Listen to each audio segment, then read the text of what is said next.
So illustration 13 இப்போ page number 585. So Super Polycarbons Limited has the following information about LDPE and HDPE granules, raw material used for manufacturing plastic films, polyfilms and plastic sheets னு சொல்லிருக்காங்க. So இதுல current market price, that is spot price இருக்கு, carrying cost இருக்கு. So இதுவரையிலும் நம்ம பார்த்த சம்ஸ்லாம் cost கிடையாது. So இந்த சம்மில் வந்துட்டு கேரிங் காஸ்ட் கொடுத்துருக்காங்க. ஸோ 3 months ஃபியூச்சர் கான்ட்ராக்ட் 500 kgsக்கு எவ்வளோ அப்படின்னு கொடுத்துருக்காங்க. So risk free interest rate வந்துட்டு 12%. Advise Super Polycarbons on the course of action to be taken அப்படின்னு சொல்லியிருக்காங்க. ஸோ இப்போ இது வரைக்கும் நீங்கள் என்ன பார்த்தீங்க, இன்கம் வர மாதிரி பார்த்துருக்கீங்க. இந்த சம்மில் மட்டும் காஸ்ட் வர மாதிரி பார்க்குறீங்க, கரெக்டாக? ஸோ இப்போ காஸ்ட் வர்றதால என்ன ஆகும் அப்படின்னு பார்த்தீங்கன்னா, நம்ம ஃபார்முலாவில் என்ன இதே ஈல்டாக இருந்துச்சுன்னா ஆர் மைனஸ் ஒய்ன்ட்டு e⁻⁴ யூஸ் பண்ணுவீங்க, கரெக்டாக? இப்போ இது காஸ்ட்ன்றதால அப்படியே உள்ட்டு இன்கம்மை நீங்கள் மைனஸ் பண்ணீங்க இல்லையா? ஸோ காஸ்ட் வந்துட்டு ஆட் பண்ணணும் plus C. So R plus சின்னு போடுவோம். ஸோ இப்போ இங்கே ஆர் வந்துட்டு இந்த ப்ராப்ளத்தில் உங்களுக்கு என்ன 12%, இது கேரிங் காஸ்ட் வந்துட்டு 4%. So 12 + 4%, that is 0.16 into t வந்துட்டு 3/12, தட் இஸ் 0.25.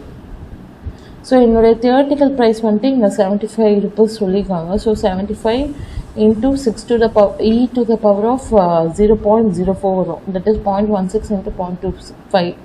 ஸோ அதை எனக்கு சால்வ் பண்ணால் ஐ வில் கெட் 78.06. ஸோ இப்போ எனக்கு இது தியரட்டிக்கல் ப்ரைஸ் ஃபார் 1 kgக்கு.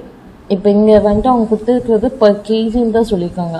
ஸோ இப்போ நம்மளோட ஃபார்வர்ட் பார்த்திங்கன்னா 500 kgsக்கு இருக்குது. So we want to find out for 500 kg. So into 500, 78.06 into 500, 39,030. So என்னோட ஆக்சுவல் ஃபார்வர்ட் ப்ரைஸ் இங்கே என்ன 38,500 இருக்குது. ஸோ இங்கே 39,000 இருக்குது. ஸோ ஆக்சுவல் வந்துட்டு கம்மியாக இருக்குது. ஸோ ஆக்சுவல் வந்துட்டு கம்மியாக இருந்துச்சுன்னா it is under value. So buy future and sell spot. So இது கிளியரா?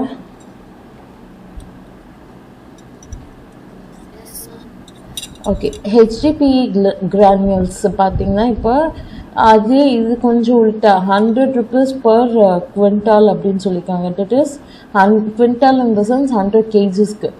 ஸோ எனக்கு 100 rupees பர் குவிண்டால் இங்கே கொஸ்டின் என்ன சொல்லியிருக்காங்க, per quarter payable after 2 months. So ஒரு குவார்ட்டருக்கு 100 rupees குவிண்டாலுக்குன்னு சொல்லியிருக்காங்க. ஸோ நான் இதை வந்துட்டு இன்னும் 2 months பே பண்ணணும், கரெக்டுங்களா? ஸோ அப்போ அதோட கரண்ட் வேல்யூ என்னன்னு நான் கண்டுபிடிக்கணும். தட் இஸ் நம்ம டிவிடெண்டை வந்துட்டு கரண்ட்டாக நம்ம கன்வெர்ட் பண்ணுவோம் இல்லையா, டிவைடட் பை யூஸ் பண்ணி. ஸோ அதே ஃபார்முலா தான்.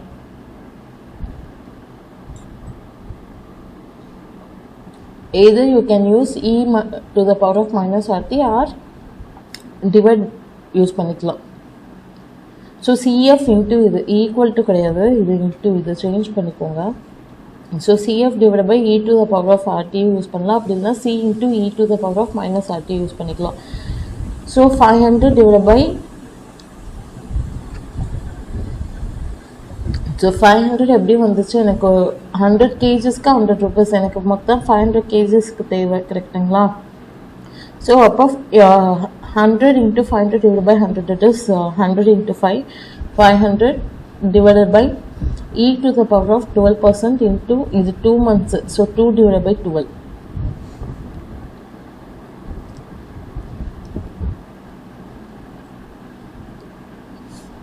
So if you are substituting this, you will get 490.1. So இது அமௌண்ட்டாக இருக்குது. ஸோ நம்ம அதை அப்படியே ப்ரெசன்ட் வேல்யூவாக கன்வெர்ட் பண்ணுறோம். ஸோ இப்போ என்னோடய கேரிங் காஸ்ட் என்ன ஆகும், நம்ம அங்கே டிவிடெண்டை வந்துட்டு லெஸ் பண்ணுவோம். ஸோ இது காஸ்ட்னா அப்படியே உள்ட்ட ஆட் பண்ணணும் ஸ்பாட் ப்ரைஸோட. ஸோ அட்ஜஸ்டட் ஸ்பாட் ப்ரைஸ் கண்டுபிடிப்பீங்க. ஸோ 42,500 + 490.1, ஸோ 42,990 வரும்.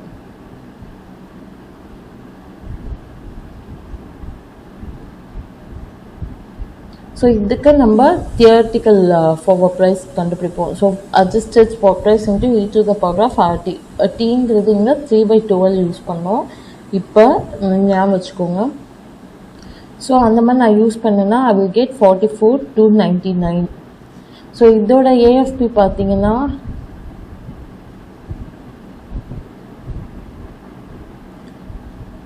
44,600. ஸோ எனக்கு 44,299 இருக்குது தியரட்டிக்கலை விட ஆக்சுவல் வந்துட்டு அதிகமாக இருக்குது. ஸோ இது ஓவர் வேல்யூட். ஸோ செல் ஃபியூச்சர்னு வரும். Buy spot sell future. So illustration 14, the following data relates to DCB Limited share price. So current price per share 170, price per share the future market 6 months. So 6 months ku 190 சொல்லிருக்காங்க. It is possible to borrow money in the market for security transaction at the rate of 12% per annum. So நம்ம borrow பண்ணோம்னா 12%. So Rன்றது 12% தான் இங்க. Calculate the theoretical minimum price of 6 months future contract. So 6 months future contract oda theoretical price calculate பண்ணனும். So that is s into e to the power of RT நீங்க போடுவீங்க. So s ன்றது இங்க 170 into e to the power of rங்கிறது எனக்கு 12%, that is 0.12 into t is 6/12, that is 0.5. So 0.12 into 0.5 0.06. So இதை நான் solve பண்ணால் I will get 180.506. Fine. இப்போ இதில் வந்துட்டு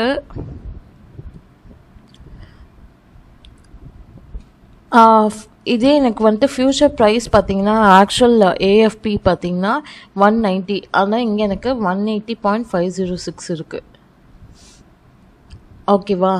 ஸோ எனக்கு இங்கே ஆர்பிட்ரேஜ் இருக்குது. ஆமாம் தானே? ஸோ ப்ரைஸ் டிஃப்ரென்ஸ் இருந்தாவே ஆர்பிட்ரேஜ் ஆப்பர்ச்சுனிட்டி இருக்குதுன்னு அர்த்தம். So explain if any arbitraging opportunities exist அப்படின்னு சொல்லியிருக்காங்க.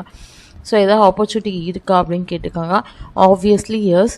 இப்போ இதில் வந்துட்டு எனக்கு ஆக்சுவல் வந்துட்டு அதிகமாக இருக்குது. ஸோ ஆக்சுவல் அதிகமாக இருக்குது அப்படின்னா தட் இஸ் ஓவர் வேல்யூடு இல்லையா? ஸோ ஓவர் வேல்யூட்னா நம்ம என்ன பண்ணுவோம்? யூஸ்வலி செல் பண்ணுவோம். பை ஸ்பாட்டு செல் ஃபியூச்சர், கரெக்டுங்களா? ஸோ நம்ம இங்கே அப்போ அதே தான். பை ஸ்பாட்டுனா எப்படி? லோன் வாங்கி தான் வாங்குவோம். That is borrow money.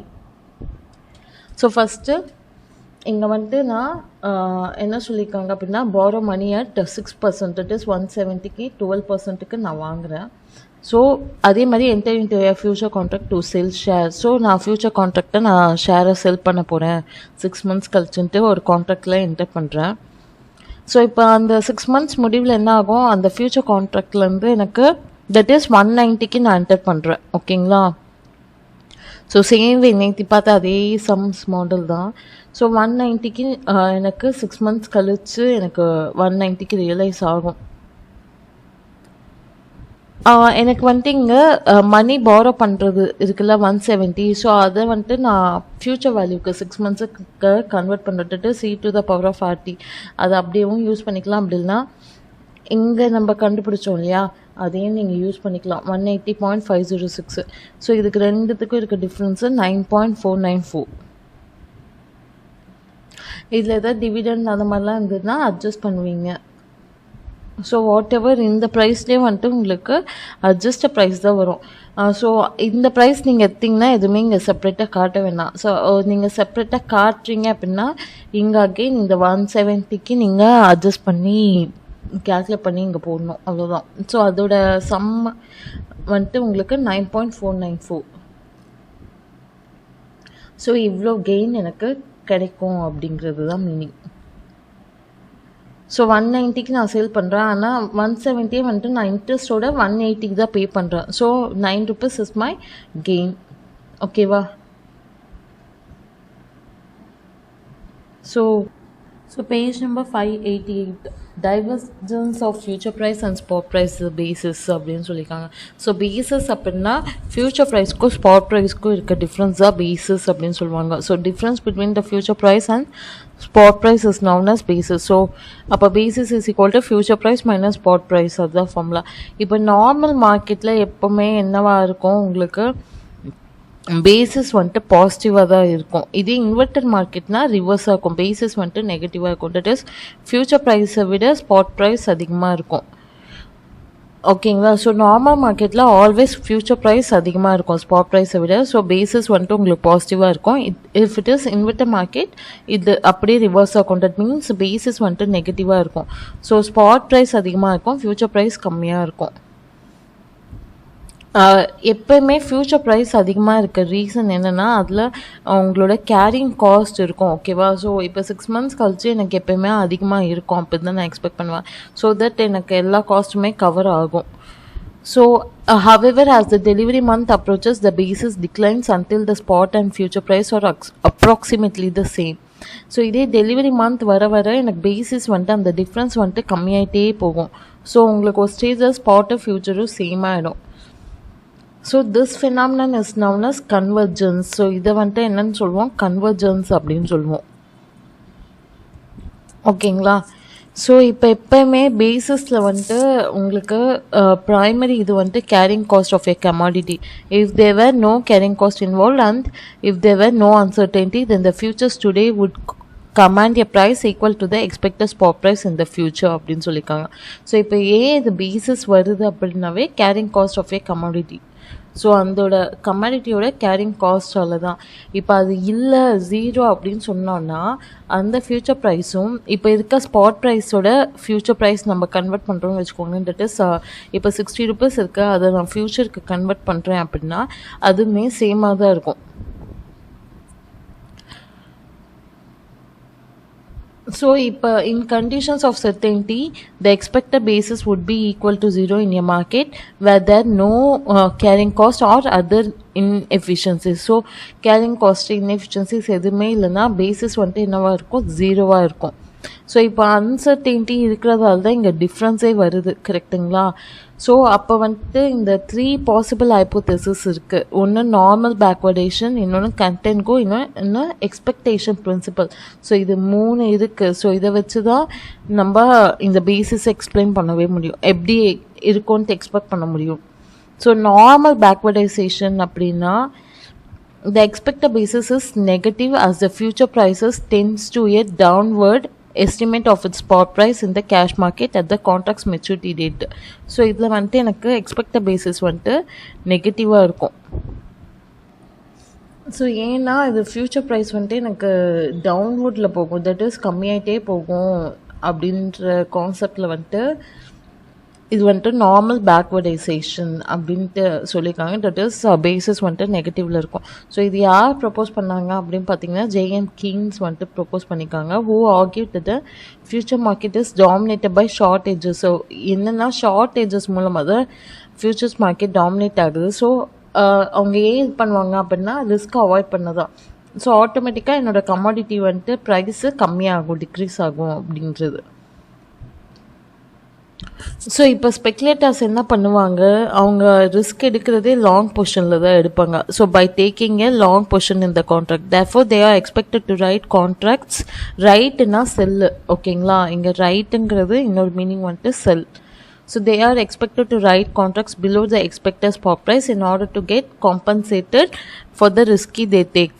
The theory is thus dependent on the assumption that speculator usually buy not long net long the contractors while the hedgers usually write. So hedgers வந்துட்டு எப்பவுமே right பண்ணுவாங்க, speculators வந்துட்டு buy பண்ணுவாங்க. So பைங்கிறது இங்கே net லாங்னு சொல்கிறோம், இங்கே வந்துட்டு net short, hedges வந்துட்டு ஷார்ட்.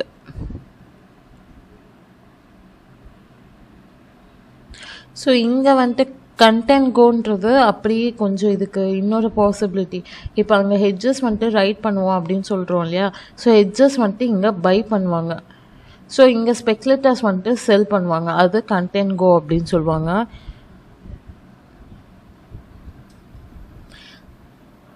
ஸோ இங்கே வந்துட்டு ரிஸ்க் எடுக்கிறதே ப்ராஃபிட் ஏர்னிங்காக தான். ஸோ அது வந்துட்டு எனக்கு ப்ரைஸ் அதிகமாகும் அப்படின்ற இதில் போகும்.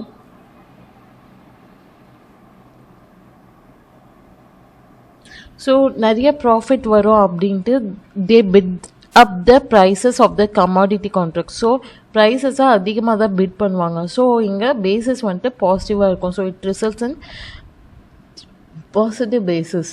So they can make profit only if they net short and the future price declines.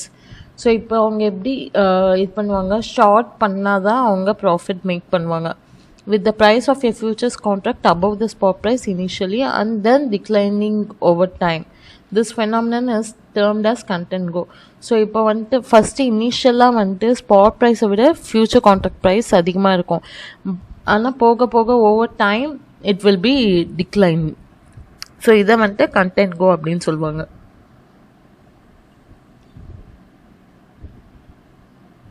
So expectation principal அப்படின்னா இங்கே பேசிஸ் வந்துட்டு 0, அதுதான் இங்கே எக்ஸ்பெக்டேஷன் பிரின்சிபல். டேட்டர்ஸ் இங்கே நோ கேரிங் காஸ்ட் எஃபிஷியன்ட் மார்க்கெட்டில் இருக்கும் அப்படின்ட்டு. So unbiased estimate of expected future spot price as would be expected and efficient market.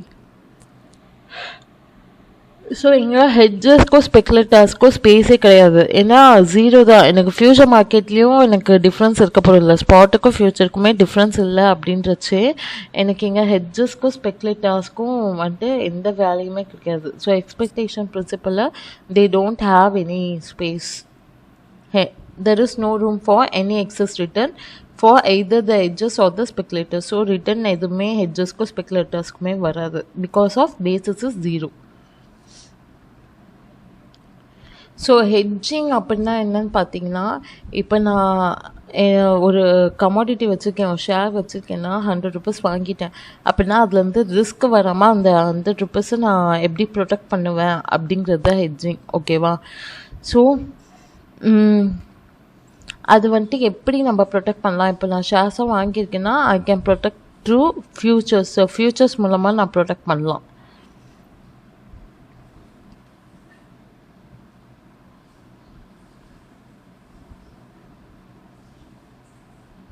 So hedging through futures. So in order to perform a hedge, we need 2 assets. So ரெண்டு asset வேணும். So one வந்துட்டு asset to protect the one which are holding and for which we are trying to create a hedge. So already ஒன்று வச்சுருப்போம், அந்த ஒரு asset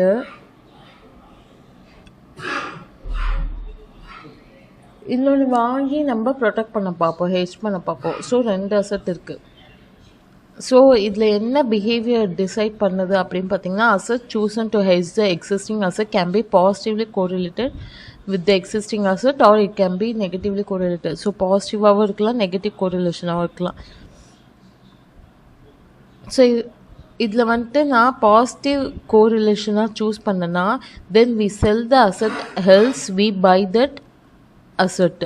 so அங்கே வந்துட்டு நம்ம செல் பண்ணணும். இதே நெகட்டிவாக இருந்தால் பை பண்ணுவோம். ஓகேங்களா? தட் இஸ் இப்போ எனக்கு ஒரு அசட் நான் வந்துட்டு ரைஸ் ஆகுது, ப்ரைஸ் ரைஸ் ஆகுதுன்னா இன்னொரு அசட்டோட ப்ரைஸும் ரைஸ் ஆகும். That is positive correlation. இது நெகட்டிவ் கோரிலேஷன்னா இப்போ இந்த அசட் ப்ரைஸ் ஏறிச்சுன்னா அந்த அசட்டோட ப்ரைஸ் கம்மியாகும். ஸோ இங்கே ஸோ அது ரெண்டுத்துக்கு இருக்க ரிலேஷன்ஷிப் தெரிஞ்சால் தான் நான் ஹெட்ஜ் பண்ண முடியும். ஸோ நான் வந்துட்டு ஒரு கமாடிட்டி வாங்கிட்டேன் அப்படின்றதுக்காக ஹெட்ஜிங்கில் எந்த மாதிரி ரிலேஷன்ஷிப் இருக்குன்னு பார்த்தா தான் நான் ஹெட்ஜ் பண்ண முடியும் இல்லையா? ஸோ அதே தான் இங்கேயும். ஸோ இப்போ வந்துட்டு நான் ஒரு கமாடிட்டி வாங்கிட்டேன், அது இன்னொரு கமாடிட்டியோட பாசிட்டிவ் கோரிலேட்டட் அப்படின்னா நான் இன்னொன்று என்ன பண்ணுவேன், செல் பண்ணுவேன். ஓகேவா? ஸோ தட் எனக்கு அப்போ தான் ப்ரொடெக்ட் ஆகும். இதே நெகட்டிவ் கோரிலேட்டட் அப்படின்னா நான் அதை பை பண்ணுவேன். ஓகேங்களா? ஸோ தட் இப்போ இது இறங்குச்சுன்னா அந்த ப்ரைஸ் ஏறும். ஸோ எனக்கு வந்துட்டு ப்ராஃபிட் கெயின் எதுவுமே இல்லாமல் லாஸும் இல்லாமல் எனக்கு சேஃப்கார்ட் பண்ணிடும். ஓகேங்களா? ஸோ இதே வந்துட்டு இது ஏறுச்சுன்னா அது இறங்கும். ஸோ எனிவேஸ் எனக்கு வந்துட்டு 0வாக இருக்கும், லாஸ் வந்துட்டு வராது. ஸோ எனக்கு என்னோடய இது இன்வெஸ்ட்மெண்ட் வந்துட்டு ப்ரொடெக்டடாக இருக்கும். அதுதான் ஹெட்ஜிங் நம்ம பார்க்குறது. ஓகேங்களா? So the reason being, when the asset prices fall, both the asset would lose value. In such a scenario, the asset which have sold would give gains. So இப்போ பாசிட்டிவ் கோரிலேஷன் இருக்குது அப்படின்னா இப்போ positive correlation இருக்குது அப்படின்னா ரெண்டு ப்ரைஸுமே ஒன்று price ஏறும் இல்லைன்னா ப்ரைஸ் இறங்கும். ஸோ இப்போ என்னென்னா இப்போ ஒன்று ப்ரைஸ் இறங்குறச்சு நான் இதை செல் பண்ணேன்னா அப்போ செல் பண்ணதால் எனக்கு ப்ராஃபிட் வரும்.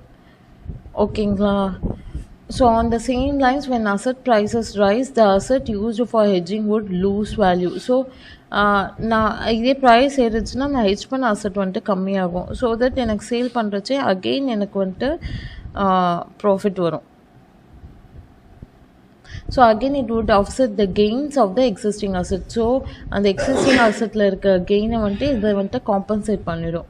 So thus in both the scenario, both the assets put together give us net zero gains. So எனக்கு வந்துட்டு ரெண்டுமே சேர்த்து எனக்கு ஜீரோ கெயின்ஸ் தான் வரும், அதே சமயம் லாஸ் வராது எனக்கு. ஸோ எனக்கு டுகெதராக பார்த்தீங்கன்னா எனக்கு ஒரிஜினல் வேல்யூ வந்துட்டு இன்டாக்டில் இருக்கும். அதுதான். ஸோ இப்போ ஹெட்ஜிங் எப்போ வருது அப்படின்னு பார்த்தீங்கன்னாவே எனக்கு எக்ஸிஸ்டிங் அசட் வந்துட்டு வேல்யூ கம்மியாகும் அப்படின்ற அசம்ஷன் தான் ஹெட்ஜிங் வருது. இப்போ நான் ஆல்ரெடி கோல்டு வாங்கி வச்சுருக்கேன், அதோட ப்ரைஸ் கம்மியாச்சு அப்படின்னா தான் அந்த லாஸ் எப்படி நம்ம காம்பன்சேட் பண்ணுறது, எப்படி ப்ரொடக்ட் பண்ணுறது அப்படின்ட்டு தான் நான் ஹெட்ஜிங் போவேன். எனக்கு வந்துட்டு ஷுவராக தெரியும் கோல்டு வந்துட்டு இப்போதைக்கே கம்மியாகாது, இட் வில் இன்க்ரீஸ் அப்படின்னா எனக்கு ஹெட்ஜிங்க்கு வேலையே கிடையாது. கரெக்டாக? ஸோ நான் ஏன் அதை போய் ப்ரொடெக்ட் பண்ண போகிறேன்? Anyways it is going to increase. So hedging வந்துட்டு எனக்கு ப்ரைஸ் டிக்ரீஸ் ஆகுது அப்படின்ற பட்சத்தில் தான் வருது. ஸோ தட் மீன்ஸ் எனக்கு அந்த சிச்சுவேஷன் ஃபேவரபுளாக இல்லை அப்படின்றச்சு தான் வருது. சரிங்களா? The goal of a hedge transaction is to create a position that once added to one investor portfolio will offset the price risk of another. So நான் ஹெட்ஜிங் வந்துட்டு நான் create பண்ண உடனே என்னோட இன்னொன்று இருக்க அசட்டோட ரிஸ்க்கை எனக்கு ஆஃப்செட் பண்ணிடும் அப்படிங்கிறது தான். So hedge can be so constructed that one can have partial protection, say to the extent of 50 or 75%. So partial protection irukka mari hedging create பண்ணுவாங்க. So 50 to 75% they will create. So in that case we would have only that much protection, and in an unfavorable situation we would be losing 50 or 25% respectively. So எனக்கு unfavorable போச்சுன்னா 50 to 25 மட்டும்தான் நான் loose பண்ணுவேன். So இப்போ hedging while having stocks in the portfolio. So என்கிட்ட stocks இருக்குது அப்படின்னா நான் எப்படி ஹெட்ஜ் பண்ணுவேன் அப்படின்ட்டு. So if your fund manager wishes to hedge a stock or portfolio position with stock futures or index future. So என்கிட்ட இருக்க ஸ்டாக்கை நான் எப்படி ஹெட்ஜ் பண்ணுவேன் அப்படின்னா stock future or index future வச்சு ஹெட்ஜ் பண்ணலாம். So the basic hedging strategy would be to take an equal and opposite position in the futures market. So equal position as well as opposite position எடுக்கணும். The second pertinent point is to know that the extent of hedging required. So எவ்வளோ extent நமக்கு தேவை அப்படின்ட்டு. இப்போ 100% hedging requiredனா future position value would be equal to portfolio. So வந்துட்டு என்னோட போர்ட்ஃபோலியோக்கு ஈக்குவலாக future position value இருக்கணும். Else proportionate value of futures would be sold. Then the last valid point to be remembered is to account for beta of the stock or portfolio that is being hedged. So இன்னொன்று என்ன ஞாபகம் வச்சுக்கணும், beta. So beta ஞாபகம் வச்சுக்கணும். என்னோடய ஸ்டாக்கோட beta R portfolio எது நான் ஹெட்ஜ் பண்ணுறனோ அதோட பீட்டா நம்ம ஆல்ரெடி அங்கே படிச்சது. பீட்டானா என்ன, இப்போ மார்க்கெட்டில் வந்துட்டு மார்க்கெட் பீட்டா இஸ் ஆல்வேஸ் 1, உங்களுக்கே தெரியும். ஸோ இப்போ மார்க்கெட் வந்துட்டு இவ்வளோ சேஞ்ச் ஆச்சுன்னா இப்போ என்னுடைய பீட்டா 1.2னா மார்க்கெட் 1 டைம்ஸ் சேஞ்ச் ஆகிறதுக்கு எனக்கு 1.2 டைம்ஸ் எனக்கு சேஞ்ச் ஆகும். ஸோ என்னோட பீட்டா வச்சு தான் நான் ஹெட்ஜ் பண்ண முடியும். ஓகேவா? So if the stock is hedged using same stock futures then the beta is irrelevant. So அதே ஃபியூச்சரை வச்சு நான் இப்போ வந்துட்டு ஒரு ஐடிசி ஷேர் வாங்குகிறேன், அதே வந்துட்டு ஐடிசி ஃபியூச்சர் வாங்குறேன்னா எனக்கு இங்கே பீட்டா வந்துட்டு irrelevant. ஏன்னா ரெண்டுமே சேமாக தான் சேஞ்ச் ஆக போகுது. பிகாஸ் ரெண்டும் ஒரே ஷேர் தான். ஸோ சேம் பீட்டா தான் இருக்க போகுது. இதே வந்துட்டு நான் இண்டெக்ஸ் போய் வாங்குறேன் அப்படின்னா இண்டெக்ஸோட பீட்டா வேறு. கரெக்டாக? So if the portfolio or stock is hedged using index futures then beta is relevant. So அப்போ பீட்டா எனக்கு தேவை. ஸோ என்னோடய ஸ்டாக் வந்துட்டு லெஸ்ஸாக இல்லை மோர் பீட்டாவா மார்க்கெட்டை விட அப்படிங்கிறது எனக்கு தேவை. ஸோ அதை வச்சு தான் அப்போ நான் ஹெட்ஜ் பண்ண முடியும். So in order to ensure The portfolio position is perfectly hedged. It is essential to sell beta times the value of index future position. So எனக்கு பர்ஃபெக்டாக ஹெட்ஜ் ஆகிருக்கும் அப்படின்னா அத்தனை பீட்டா டைம்ஸ்க்கு இப்போ 1.2 டைம்ஸ்னால் என்னோடய இண்டெக்ஸ் ஃபியூச்சர்ஸுக்கும் 1.2 டைம்ஸ் நான் செல் பண்ணியிருக்கணும். ஓகேங்களா? ஸோ பீட்டா வச்சு தான் நம்ம ஹெட்ஜ் ரேஷியோவை நம்ம சொல்லுவோம். ஸோ இங்கே நீங்கள் மார்க்கெட் அதிகமாகச்சுன்னா கெயின் வரும். ஸோ உங்களுக்கு ஆனாலும் எனக்கு இங்கே போர்ட்ஃபோலியோ ப்ரொடெக்டாக தான் இருக்கும். ஸோ ஒரிஜினல் வேல்யூ எனக்கு கண்டிப்பாக கிடச்சிரும். ஓகேங்களா? Example 1, consider Mr. X a portfolio manager managing a portfolio beta 1.5. So beta எனக்கு 1.5, whose current value 67.5 crores. So it is expected that the market are likely to correct downwards and hedging needs to be adopted. So market downward la போயிட்டு இருக்கு. So hedging எனக்கு தேவை using Nifty index futures. So Nifty index futures வச்சு நான் hedge பண்ண போறேன். Currently index futures are quoted at 4500 with each contract underlines 100 units. So ஒரு contract 100 units. So 4500 ல போயிட்டு இருக்கு. Let us examine a situation when market correct 10% down and also a possibility market trend upwards by 10% against the belief of Mr. X. So ஒன்று 10% கீழே போகுது, இன்னொன்று 10% அதிகமாகுது அப்படின்னு வச்சுப்போம். அப்போ let us assume that Mr. X hedged 100% of his portfolio. So X 100% hedge பண்ணுறாரு அப்படின்னா ஸோ எனக்கு 4500 into 100 இல்லையா, ஒவ்வொரு கான்ட்ராக்டும் 100 யூனிட்ஸ். ஸோ 4500 into 100, ஸோ 4,50,000 என்னோட ஒரு கான்ட்ராக்டோட வேல்யூ. என்னுடைய போர்ட்ஃபோலியோ வேல்யூ பார்த்தீங்கன்னா 67.5 crores. ஸோ எப்போயுமே ஹெட்ஜிங் ரேஷியோ எப்படி, பீட்டாவோட ரேஷியோ தான் ஹெட்ஜிங் ரேஷியோ. ஸோ 67.5 இன்ட்டு என்னோட பீட்டா எவ்வளோ இங்கே சொல்லியிருக்காங்க 1.5. ஸோ 1.5 டைம்ஸ் நான் ஹெட்ஜ் பண்ணோம் 100% கவர் ஆகணும்னா. ஸோ 67.5 into 1.5 101.25 crores நான் ஹெட்ஜ் பண்ணோம். ஓகேவா? ஸோ இப்போ நான் அப்போ என்ன பண்ணும், இண்டெக்ஸ் கான்ட்ராக்டை நான் சேல் பண்ணோம். Since we need both assets, hedging using other asset should be opposite. So நான் இதை பை பண்ணியிருக்கேன்னா இன்னொரு அசட் செல் பண்ணியிருக்கணும். So 101.25 crores divided by 4,50,000 you will get 2,250. So 2,250 கான்ட்ராக்ட்ஸை நீங்கள் செல் பண்ணணும். ஓகேங்களா? ஸோ இப்போ பெசிமிஸ்டிக்னா என்ன? ஸோ பெசிமிஸ்டிக்னஸ் உங்களுக்கு எப்போவுமே ப்ரைஸ் கம்மியாக ஆகும் இறங்கும் அப்படின்ட்டு நெகட்டிவாக ஃபீல் பண்ணுறது. இதே ஆப்டமிஸ்டிக்னா எனக்கு ப்ரைஸ் இன்க்ரீஸ் ஆகும் அப்படின்னு ஃபீல் பண்ணுறது. ஸோ இப்போ -10%ன்றது பெசிமிஸ்டிக் வியூ. ஸோ இப்போ எனக்கு 10%னா தட் இஸ் 10 into 1.5 டைம்ஸ். அப்போது 15% ஃபால் ஆகும் என்னோடய போர்ட்ஃபோலியோவில். ஓகேவா?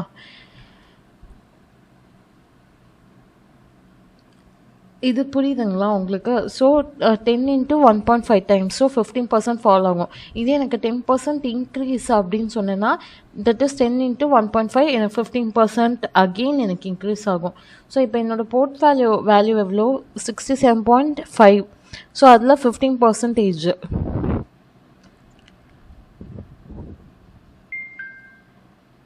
ஸோ 10.125 crores எனக்கு either if it is going upwards or downwards எனக்கு 10.125 crores சேஞ்ச் ஆகும். ஸோ இப்போ இண்டெக்ஸ் ஃபியூச்சர்ஸ் என்ன ஆகும்? ஸோ இது மார்க்கெட் இஸ் ஆல்வேஸ் ஒன் இல்லையா? ஸோ 10%னா 10% உங்களுக்கு இது வரும். ஸோ எனக்கு எக்ஸாக்டாக 10% சேஞ்ச் ஆச்சுன்னா எனக்கு அதே அகெயின் 10.125 எனக்கு வரும். தட் இஸ் 101.25 crores நிஃப்டி நம்ம வாங்குகிறோம். கரெக்டுங்களா? ஸோ இதில் 10% 10.125. இதே லாஸ் ஆச்சுன்னா எனக்கு 10.125 crores லாஸ் ஆகும். ஸோ உங்களுக்கு கெயின் ஆர் லாஸ் ரெண்டு கேஸ்லையுமே 0வாக தான் இருக்கும். ஸோ இப்போ எனக்கு வந்துட்டு என்னோடய போர்ட்ஃபோலியோ வந்துட்டு டிக்ரீஸ் ஆகுது அப்படின்னா மார்க்கெட் வந்துட்டு தட் இஸ் இண்டெக்ஸ் ஃபியூச்சர் வந்துட்டு இன்க்ரீஸில் இருக்கும். ஸோ ரெண்டுமே காம்ப் ஆஃப் ஆகிட்டு எனக்கு ஆஃப்செட் ஆகிட்டு நெல்லுன்னு வரும். இதே என்னோடய போர்ட்ஃபோலியோ இன்க்ரீஸ் ஆகும்போது மார்க்கெட் வந்துட்டு டிக்ரீஸ் ஆகும். ஸோ இண்டெக்ஸ் ஃபியூச்சரில் எனக்கு லாஸ் வரும். So again I will get நெல். ஸோ இங்கே வந்துட்டு 100% நம்ம ஹெட்ஜ் பண்ணியிருக்கோம். ஸோ எனக்கு கெயினோ லாஸோ எதுவும் வராது. இதே நான் 50% ஹெட்ஜ் பண்ணிக்கேன்னா எனக்கு 50% லாஸ் தான் வராது. மீதி 50% I will in her. So had Mr. X hedged only 50% of his portfolio value, the net gain or loss would not be nil. So இதே 50% தான் இது பண்ணாங்கன்னா இந்த கெயினோ லாஸோ நில்லுன்னு வராது. He would have got only 50% of protection in case of market fall. So market fall ஆச்சுன்னா 50% தான் protect ஆகும். When market falls by 10%, when is loss of 10.125 crores. So இப்போ 10% market fall ஆச்சுன்னா அவருக்கு எவ்வளோ லாஸ் அந்த போர்ட்ஃபோலியோவில் 10.125 crores. ஓகேங்களா? இதில் வந்துட்டு என்ன இருக்கும், he would have gained only half of 10.125 crores. So இதில் இந்த 10.125 ஃபுல்லாக வந்திருக்காது. இதில் ஹாஃப் தான் வந்து கொண்டுட்டு 5 crores சம்திங் தான் வந்திருக்கும். 5.0625 உங்களுக்கு வந்திருக்கும். பிகாஸ் அவர் 50% தான் ஹெட்ஜ் பண்ணிக்கார். மீதி அந்த 5.0625 is loss. Then hedging while having money in the account. So இப்போ ஹெட்ஜ் மணியை வச்சு எப்படி அக்கௌண்ட்டில் மணி இருக்குது அப்படின்னா அதை வச்சு எப்படி இது பண்ணுறது. ஸோ ஸ்டாக்ஸ் இல்லாமல் மணியாக இருந்துச்சுன்னா அப்போ எப்படி பண்ணுறது. So having money in the account and not investing in stocks owing to absence of enough research inputs would not make sense, especially if it is known that the market is likely to rally.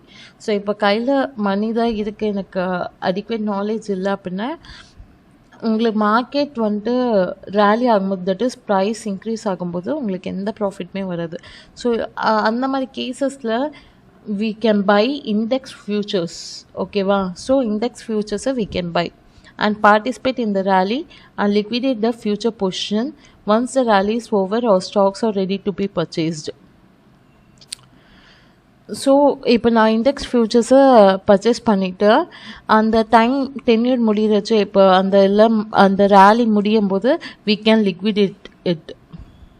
So another advantage is for buying future வந்துட்டு only around 10% of the total value would be deposited as margin. So இதில் வந்துட்டு 10% of value தான் நீங்கள் மார்ஜினாக deposit பண்ணுவீங்க. So remaining balance வந்துட்டு உங்கள் கையிலேயே மணி மார்க்கெட்லேயே தான் இருக்கும் உங்களுக்கு. ஸோ இதே உங்களுக்கு ரேலி ஆகலை அப்படின்ற பட்சத்தில் இன்னும் அந்த ஷேர்ஸை வந்துட்டு நீங்கள் சீப்பாகவே பர்ச்சேஸ் பண்ணிக்கலாம். So இப்போ consider Mr. Y, a portfolio manager who have been informed that there is an inflow of 100 crores in this new scheme launched this month. So 100 crores வந்துட்டு அவருக்கு வரும்.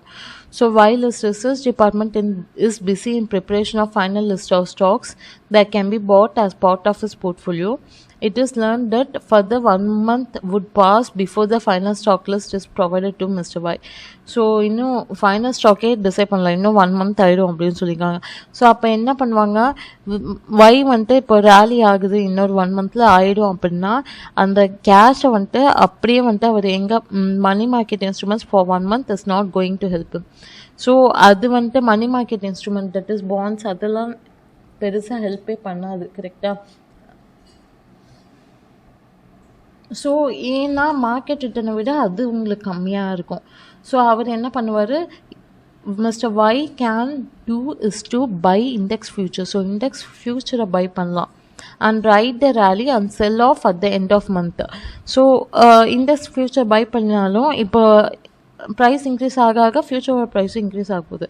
ஸோ அந்த end of the month he will sell that. So இப்போ அந்த 1 monthல அந்த final list ready ஆகிடும். ஸோ அவர் வந்துட்டு அந்த ஸ்டாக்ஸை வாங்கிக்கலாம். ஸோ இப்போ அந்த ஸ்டாக்கோட விலை ஏறி இருந்தாலுமே இந்த கெயின்ஸ் வந்துட்டு அவருக்கு அது காம்பன்சேட் பண்ணிடும். ஓகேவா? though the stocks in general would have inched up, the gains from future would have compensated sufficiently. So இந்த கெயினை வந்துட்டு அதை காம்பன்சேட் பண்ணிடும். ஸோ இண்டெக்ஸ் ஃபியூச்சர் வந்துட்டு உங்களுக்கு சிஸ்டமேட்டிக் ரிஸ்க் ஆர் மார்க்கெட் ரிஸ்க்லேருந்து உங்களுக்கு ஹெட்ஜ் பண்ணும். ஸோ அதுக்காகவே we can buy stock index future அப்படின்னு சொல்கிறாங்க. This is desirable for investor attempting to earn the unique part of a stock return while avoiding market risk. So உங்களுக்கு market risk avoid ஆகிடும் உங்களுக்கு.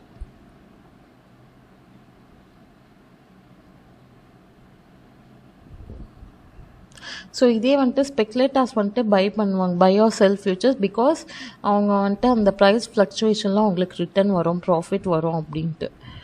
ஓகேவா? So to modify systematic ரிஸ்க்கை நம்ம எப்படி modify பண்ணுறது? ஸோ சிஸ்டமேட்டிக் ரிஸ்க்குங்கிறது மார்க்கெட் ரிஸ்க்கு. ஸோ அதை நம்ம அவாய்ட் பண்ண முடியாது, we can't control it. So unavoidable risk, uncontrollable risk எல்லாமே ஒன்று தான். சிஸ்டமேட்டிக் ரிஸ்க் எல்லாமே வேறு வேறு டேர்ம்ஸ். இதுவும் நம்ம அங்கே ஃபஸ்ட்டில் வந்துட்டு தியரியில் படித்தது தான் இதுவும். So always systematic risk or market risk is always one உங்களுக்கு. So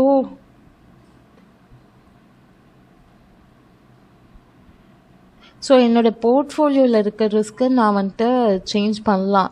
so a fund manager can decrease or increase the systematic risk of portfolio. So என்னோடய போர்ட்ஃபோலியோவை by selling or buying appropriate number of index futures. So index ஃபியூச்சர்ஸை buy or sell பண்ணுற மூலமாக appropriate numbers மூலமாக I can change. So அப்போ என்னென்னா original portfolio value into original beta plus or minus future position is equal to original value into desired beta. So எனக்கு எவ்வளோ beta வேணுமோ அதுக்கேற்ற மாதிரி நான் மாற்றிக்கிறேன். ஓகேங்களா? So selling future position reduces the overall systematic risk. So இப்போ நான் ஃபியூச்சர் பொசிஷனை செல் பண்ணுறேன்னா எனக்கு ஓவரால் ரிஸ்க்கை ரெடியூஸ் பண்ணணும், and vice versa. Consider the same example of Mr. X discussed under example 1. So நம்ம எக்ஸாம்பிள் 1ல் பார்த்ததே தான். So portfolio beta 1.5, market value வந்துட்டு 67.5. ஸோ இப்போ அவர் டவுன்வர்ட்ஸ் ஆகுது அப்படின்னு நினைக்கிறாரு. அதே சமயம் வந்துட்டு என்னோடய பீட்டாவை நான் ரெடியூஸ் பண்ணோம் அப்படின்னா இன்னொரு அசட்டை அவர் சூஸ் பண்ணோம், தட் இஸ் பீட்டா வந்துட்டு அதில் கம்மியாக இருக்கணும். ஓகேங்களா? So he can do so by adding another asset whose beta is lower. So அந்த பீட்டா வந்துட்டு கம்மியாக இருக்கணும். ஸோ ரெண்டுமே சேர்ந்து வரும்போது கம்பைன்டு போர்ட்ஃபோலியோவாக அதோட பீட்டாவாக வரச்சு உங்களுக்கு கம்மியாக இருக்கும். So combined portfolio beta will be low, which will protect them from market fall. So அது மார்க்கெட் ஃபால்லேருந்து ப்ரொடெக்ட் ஆகும். ஸோ இப்போ 1.5லேருந்து இப்போ எக்ஸ் வந்துட்டு 1 பீட்டாவை ரெடியூஸ் பண்ணணும்னு நினச்சிக்கோங்களேன். ஸோ இதுக்கு 2 ஸ்ட்ராட்டஜி அடாப்ட் பண்ணோம். ஒன்று வந்துட்டு mister X can stay in cash. So கேஷில் ஸ்டே பண்ணலாம். ஸோ அப்போ வந்துட்டு பீட்டா வந்துட்டு 0வாக இருக்கும். Say to the extent of 20% by selling the stocks. That is நான் கேஷாக வச்சுருக்கேன்னா எனக்கு பீட்டா வந்துட்டு 0. ஸோ அதில் எந்த ரிஸ்க்குமே இல்லைல்ல. ஸோ தட் மீன்ஸ் என்னென்னா ஸ்டாக்கை சேல் பண்ணணும். But in times of sudden fall in the market, opportunity to sell is seldom available. But Mr. X can use Nifty index futures. இன்னொரு ஆப்ஷன் என்ன, நிஃப்டி இண்டெக்ஸ் ஃபியூச்சரை use பண்ணலாம். So overall பீட்டாவை நம்ம எவ்வளோ decide பண்ணுறோமோ, that is 1 நமக்கு வேணும்னா we can change it. So Nifty index என்ன பண்ணணும், செல் பண்ணணும் இல்லையா?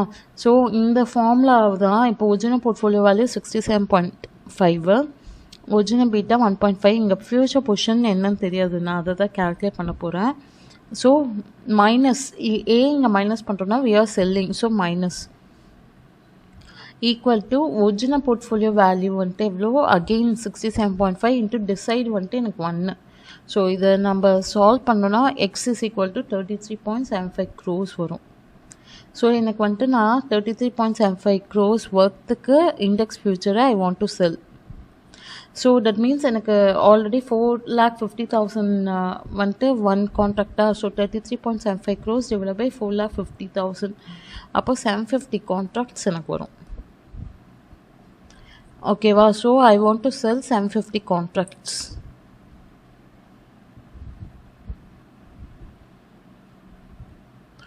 ஓகேவா? ஸோ இது நீங்கள் வந்துட்டு 33.75 டிவைட் பை 0.45 அப்படின்னே வச்சிங்கனாவே 750 வந்துடும். ஸோ அப்படியே டிவைட் பண்ணிடாதீங்க, இங்கே க்ரோஸ் இருக்குது, இங்கே லேக்ஸ் இருக்குது. ஸோ உங்கள் வேல்யூ வந்துட்டு தப்பாக போகும்.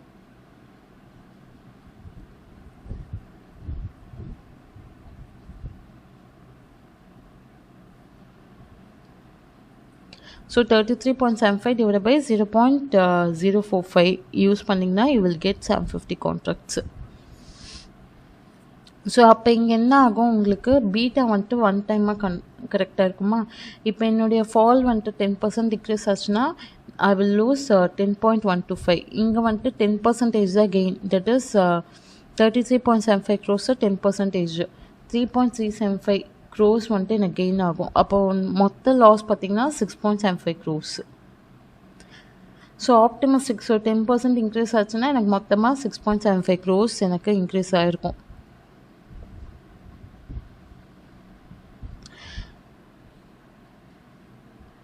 ஓகேங்களா. ஸோ இப்போ பீட்டா வந்துட்டு 1ன்றதால இப்போ உங்களுக்கு 10% லாஸ்னால் 10% மட்டுமே கரெக்டாக. இன்னொன்று நீங்கள் பார்க்கலாம், ஸோ 67.5 என்னோட போர்ட்ஃபோலியோ வேல்யூ, ஸோ அதில் 10% மட்டும் கரெக்டாக லாஸ் இருக்கும்.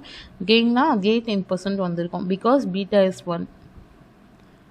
இப்போ நம்ம 1க்கு கன்வெர்ட் பண்ணியிருக்கோம்ல டிசைட் பீட்டாக்கு, ஸோ அதுதான்.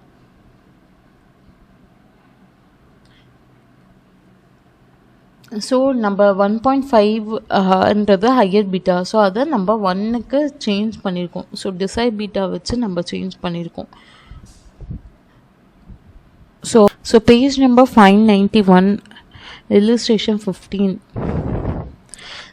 A high net worth individual Mr. C is holding the following portfolio in crores. Investment in diversified equity shares 80, cash and bank balance 20, total வந்துட்டு 100. So எங்கிட்ட 100 crores இருக்குது. ஸோ அதோட portfolio என்னன்னு சொல்லியிருக்காங்க. So beta பார்த்தீங்கன்னா 1.2. Index future is selling at 5500 level. So future வந்துட்டு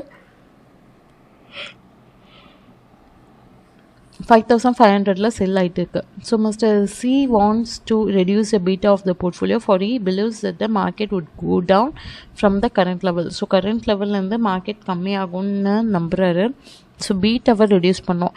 how many index future he would buy or sell so that the beta is decrease to 0.8. So 0.8 ஆகணும்னா எவ்வளவு index வந்துட்டு அவர் by பண்ணணும் அப்படின்ட்டு கேட்குறாங்க. 1 index future consist of 100 units. So ஒரு index ஃபியூச்சரில் 100 units இருக்குது உங்களுக்கு. So one can reduce or increase the systematic risk. நம்ம எப்படி இண்டெக்ஸ் ஃபியூச்சரை வச்சு நம்ம செல் ஆர் பை வச்சு நம்ம ரெடியூஸ் பண்ணுவோன்ட்டு பார்த்தது தான் ஸோ தியரியில். ஸோ அதுக்கு ஃபார்முலா வந்துட்டு original portfolio value into original beta plus or minus future position equal to original portfolio value into desired beta. இப்போ மைனஸ்னால் செல்லிங், ப்ளஸ்னா பையிங். ஓகேவா. ஸோ இப்போ நான் பீட்டாவை டிக்ரீஸ் பண்ணணும் அப்படின்னா நான் செல் தான் பண்ணணும். ஸோ இங்கே வந்துட்டு மைனஸ் தான் எனக்கு. So since beta has to decrease mister X would go short தான் பண்ணணும், தட் இஸ் செல் தான் பண்ணணும். செல் by selling nifty or index future we are decreasing the market risk, thus beta overall would fall. so overall எனக்கு கம்மியாகும். So இந்த ஃபார்முலாவே தான் கொஞ்சம் உங்களுக்கு மாற்றி கொடுத்துருக்காங்க. So number of contract is equal to desired beta இது. ஓகேவா. Minus beta into portfolio value divide by value of the future contract அப்படின்னு சொல்லியிருக்காங்க. ஸோ அதே ஃபார்முலா தான். ஸோ பீட்டா வந்துட்டு எனக்கு 0.8 டிசைடு ஆல்ரெடி இருக்க beta 1.2. So into portfolio value divide by value of the futures contract. So portfolio value வந்துட்டு எனக்கு 100. So இப்போ ஃபியூச்சர் கான்ட்ராக்ட் வேல்யூ பார்த்தீங்கன்னா 5500 வந்துட்டு ஒரு கான்ட்ராக்ட். ஸோ எனக்கு 100 யூனிட்ஸ் இருக்குது ஒரு கான்ட்ராக்டில். So 5500 into 100. ஸோ அதுதான் உங்களோட ஃபியூச்சர். ஸோ 5,50,000 வந்துட்டு ஒரு இண்டெக்ஸோட வேல்யூ, ஒரு ஃபியூச்சர் கான்ட்ராக்ட் இண்டெக்ஸோட வேல்யூ 5500 இன்ட்டு 100, தட் இஸ் 5,50,000 உங்களுக்கு வரும். So portfolio value is 100 crores divided by 5,50,000 into 0.8 minus 1.2, that is 0.4. So அப்போ எனக்கு -727 வரும். ஸோ மைனஸ் இந்த சென்ஸ் இங்கே நம்ம செல் பண்ணுறோம். இதே இந்த ஆன்சர் பாசிட்டிவில் இருந்துச்சுன்னா வி ஆர் பையிங் அப்படின்னு நீங்கள் டிசைட் பண்ணிக்கலாம். ஓகேவா. ஸோ அங்கே அப்படியே ஈக்குவேஷனாக சால்வ் பண்ணிங்க. இங்கே ஒரு ஃபார்முலா மாதிரி கொடுத்து உங்களை சால்வ் பண்ண சொல்லியிருக்காங்க, வேறு ஒன்றுமே இல்லை. So both are same. Then hedge ரேஷியோனா இப்போ நான் எவ்வளவு ஃப்யூச்சர் கான்ட்ராக்ட்ஸ் வாங்கணும் ஸோ தட் எனக்கு வந்துட்டு பெட்டர் ஹெட்ஜிங் கிடைக்கும் அப்படின்னு பார்க்குறது தான். So hedge ratio allows the hedger to determine the number of contracts that must be employed in order to minimize the risk of the combined cash future position. So என்னோட cash future position minimise பண்ணுறது, அந்த ரிஸ்க்கை minimise பண்ணுறது தான். So hedging ratio HR is equal to future position divided by underlying asset position அப்படின்னு சொல்லியிருக்காங்க. So இது வந்துட்டு perfect hedge வேணும்னா இப்போ அந்த ஸ்டாக் ஆர் அந்த போர்ட்ஃபோலியோ வந்துட்டு எனக்கு இண்டெக்ஸ் ஃபியூச்சரை வச்சு, தட் இஸ் அந்த பீட்டா வச்சு நம்ம ஹெட்ஜ் பண்ணுவோம். அப்படி வேண்டாம், பர்ஃபெக்ட் ஹெட்ஜ் வேண்டாம்னா ஹெட்ஜிங் ரேஷியோ வந்துட்டு 1 உங்களுக்கு. Else if it is hedged using stock future position, the hedge ratio is 1. If the hedger wants to hedge his stock or portfolio position partially, then the hedge ratio would be less than 1. இப்போ perfect ஹெட்ஜ்னா உங்களுக்கு 1 இருக்கும்.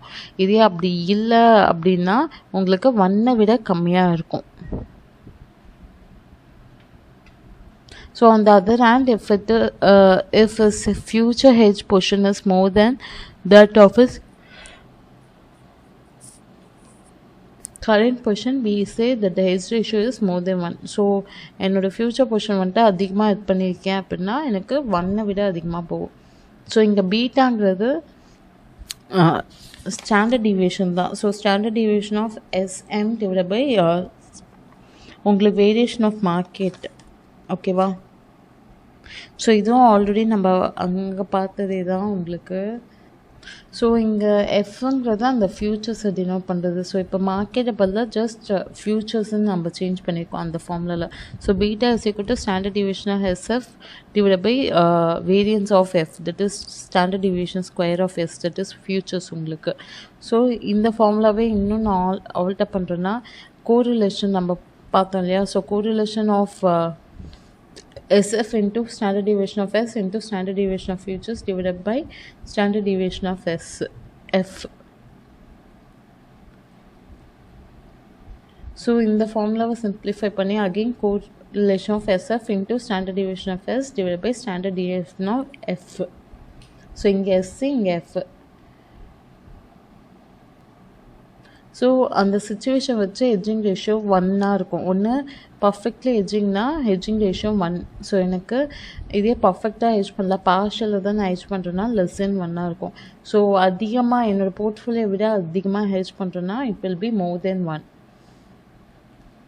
So இப்போ இங்கே பார்த்தீங்கன்னா consider must Y holding and equity portfolio of 50 crores.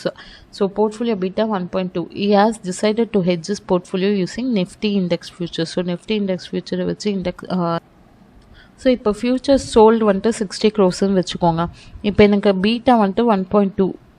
So அந்த value of futures divide by value of the underlying. So futures வந்துட்டு 60 divided by 50 போட்டிங்கன்னா you will get 1.2. So இங்கே வந்துட்டு என்ன ஆகுது, பீட்டாவோட நம்மளோட பீட்டாவோட கரெக்டாக மேட்ச் ஆகுது. ஓகேவா? ஸோ 100% ஹெட்ஜ் ஆகிருக்கு. So hedging ratio is equal to beta. உங்களுக்கு 100% ஹெட்ஜ் பண்ணியிருக்கீங்க.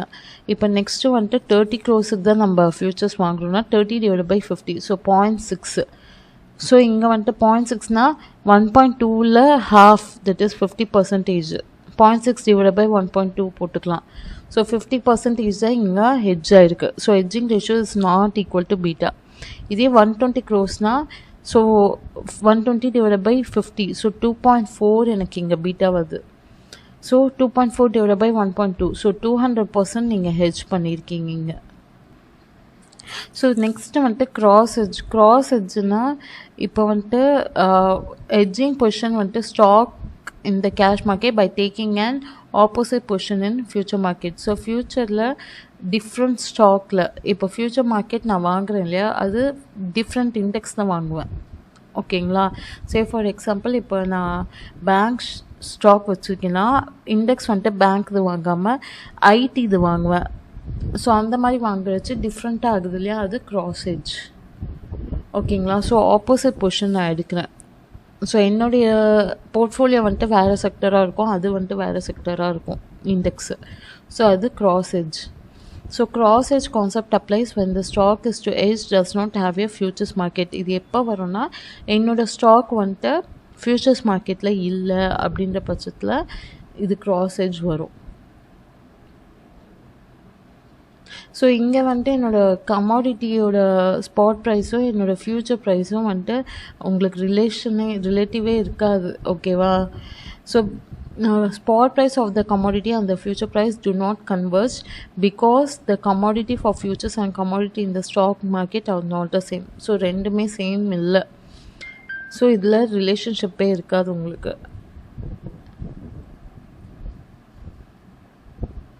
So example 4, Mr. X holding 1000 shares of KK Software Solutions Limited which we wants to sell. She wants to hedge the position by buying KKS futures. So however KK Software is not traded in the futures market. So KK Software வந்துட்டு அதில் future மார்க்கெட்டில் இல்லை. So என்ன பண்ணுறாங்க, to hedge a position she can buy Infosys future or Wipro futures or software index futures.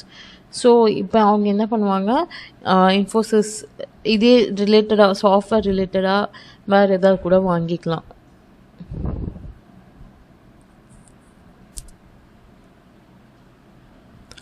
So Infosys ஃபியூச்சரோ இல்லை விப்ரோ ஃபியூச்சரோ இல்லை software index ஃபியூச்சரோ இது வேணால் வாங்கலாம். So cross hedge ratio is the same as hedge ratio. So ரெண்டுமே சேம் தான், ஹெட்ஜ் ரேஷியோ மாதிரியே தான். Future price consider is not of the corresponding stock future price but a closely related index of stock. So இதில் future price வந்துட்டு அதோடைய stock ப்ரைஸே வராது. So கொஞ்சம் more or less ரிலேட்டடாக இருக்கும் அப்படின்னு சொல்கிறாங்க. ஸோ இங்கே வந்துட்டு உங்களுக்கு standard deviation of S divide by standard deviation of F into correlation of SF.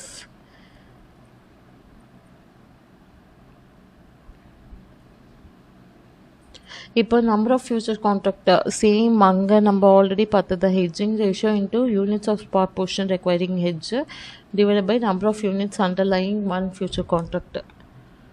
Already அங்கே பார்த்ததே தான். இப்போ ஹெட்ஜ் ரேஷியோ வந்துட்டு 1.2ன்னு வச்சுப்போம். ஸோ சாஃப்ட்வேர் இண்டெக்ஸு வச்சு நம்ம இண்டெக்ஸ் ஃபியூச்சர் வச்சு ஹெட்ஜ் பண்ணுறோம். 100 யூனிட்ஸ் இருக்குன்னா 1.2 இன்ட்டு ஷேர்ஸ் ஆஃப் கேகே வந்துட்டு நம்ம எவ்வளோ வச்சுருக்கோம், 1000 ஷேர்ஸ் வச்சுருக்கோம்.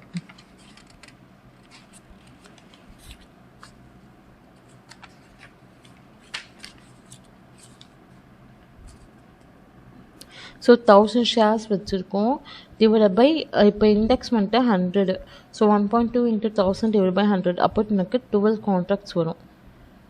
ஸோ நீங்கள் வேல்யூவாக போடாமல் இங்கே எல்லாமே யூனிட்ஸாக வச்சு போட்டுறீங்க.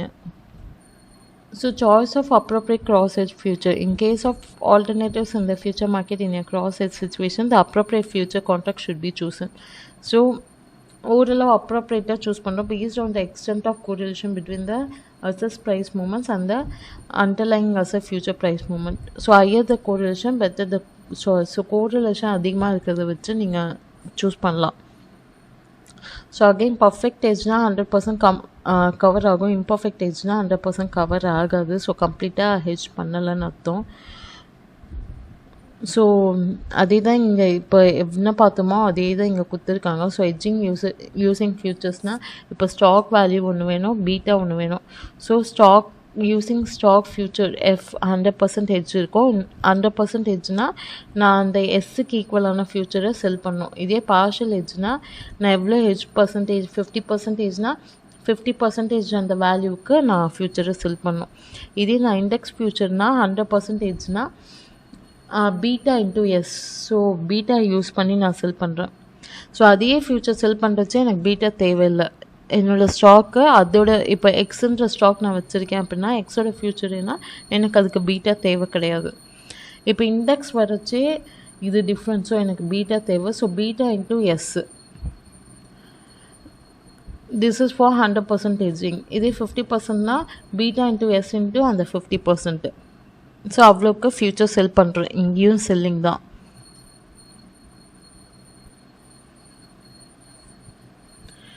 ஸோ இதே போர்ட்ஃபோலியோ வேல்யூ ஏன்னு வச்சுக்கலாம். ஸ்டாக் பீட்டா பீட்டா பி அப்படின்னா யூஸிங் இண்டெக்ஸ் ஃபியூச்சர் 100%னா செல் ஃபியூச்சர்ஸ் டு ஈக்குவலண்ட் அதே தான் திரும்பவும் சொல்லியிருக்காங்க பீட்டா இன்ட்டு ஏ. ஸோ இங்கே வந்துட்டு ஸ்டாக்கு இங்கே போர்ட்ஃபோலியோன்னு சொல்லியிருக்காங்க. ஸோ ஸ்டாக்கு பதிலாக இங்கே நம்ம போர்ட்ஃபோலியோவாக யூஸ் பண்ணுறோம். அதே தான் இங்கே நெக்ஸ்ட்டு இதே பார்ஷியல் ஹெட்ஜ்னால் ஹெட்ஜ் ரேஷியோ வச்சு மல்டிப்ளை பண்ணுறோம். ஸோ அதே தான் இங்கே. So illustration 16 page number 594.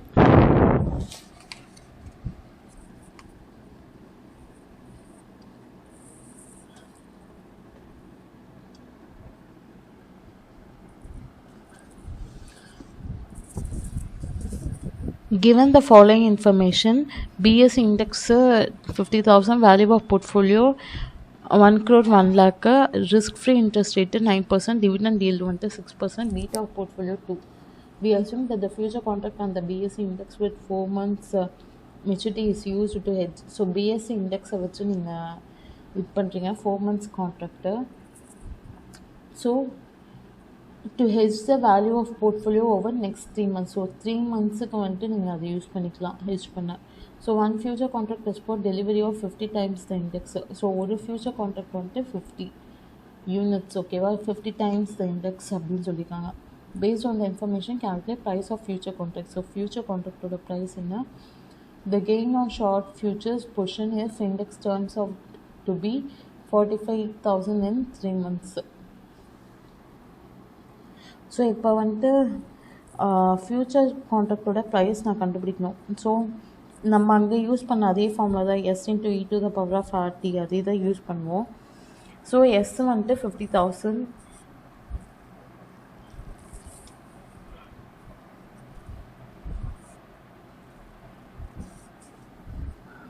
இப்போ இங்கே வந்துட்டு டிவிடெண்ட் ஈல்டு இருக்குது. ஸோ R minus Y அது யூஸ் பண்ணுவோம். So 9 minus 6.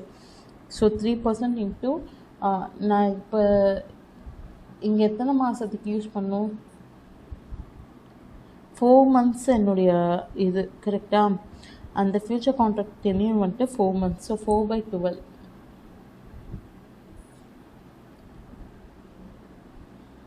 சரிங்களா. ஸோ 0.33.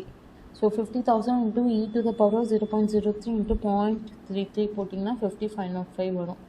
ஸோ ஒரு ஃபியூச்சர் கான்ட்ராக்டோட ப்ரைஸ் வந்துட்டு 50,505.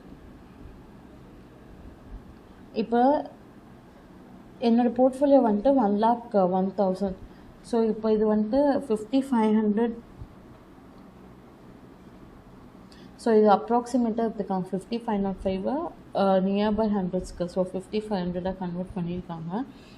ஸோ அப்போ எனக்கு எத்தனை கான்ட்ராக்ட்ஸ் என்டர் பண்ணோம் அப்படின்னு பார்த்தீங்கன்னா 50 கான்ட்ராக்ட்ஸ் என்டர் பண்ணோம். that is 1 crore 1 lakhs divided by 5,500. So இப்போ இங்கே எனக்கு பார்த்தீங்கன்னா ஒரு கான்ட்ராக்டுக்கு என்ன சொல்லியிருக்காங்க 5,500 வந்துட்டு எனக்கு ஒரு கான்ட்ராக்டு இங்கே 50 units 50 times the index சொல்லியிருக்காங்க. So 5,500 into 50. So 25 lakhs 25,000.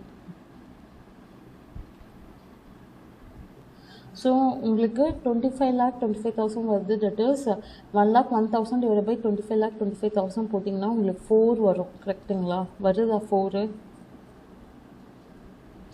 இப்போ இது பீட்டா வந்துட்டு 2 இல்லையா? So into 2. So 8 contracts.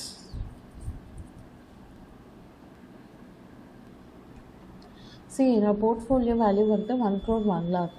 இப்போ என்னோடய பிஎஸ்சி இண்டெக்ஸ் வந்துட்டு 50,500 ஒன்னோட ஒரு ஃபியூச்சர் கான்ட்ராக்டோட வேல்யூ. ஸோ எனக்கு நம்பர் ஆஃப் யூனிட்ஸ் பார்த்தீங்கன்னா 50. So 5,500 into 50.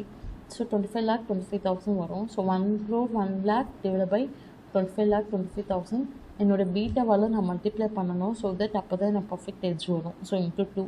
ஸோ அப்போ நான் 8 கான்ட்ராக்ட்ஸ் வாங்கணும். ஓகேங்களா? ஸோ இப்போ இதில் கெயினா லாஸா அப்படின்னு பார்க்குறேன். சாரி, 8 கான்ட்ராக்ட் நான் செல் பண்ணணும் இல்லையா? இப்போது இங்கே என்னோடய பொசிஷன் வந்துட்டு sell. So contractor sell price per unit of index வந்துட்டு 5,500. இது இண்டெக்ஸ் பொசிஷன் இன் 3 months வந்துட்டு 45,000 இருக்கும். ஸோ அவங்க செகண்ட் பாயிண்ட் வந்துட்டு 3 months கழிச்சு பார்த்தீங்கன்னா 45,000 அப்படின்னு சொல்லியிருக்காங்க கொஸ்டின்லேயே. ஸோ கெயின் பார்த்தீங்கன்னா எனக்கு 5,500 என்னோட கெயின். ஸோ இங்கே number of contracts units per contract வந்துட்டு 50. ஸோ 5,500 into 50 2,75,000 எனக்கு இது கெயின் ஒரு கான்ட்ராக்டில் கெயினு. ஸோ நான் மொத்தம் 8 கான்ட்ராக்ட்ஸ் வச்சுருக்கேன். So 2,75,500 into 8. ஸோ 22 lakhs எனக்கு ஷார்ட் போடுறதால எனக்கு கெயின் வரும்.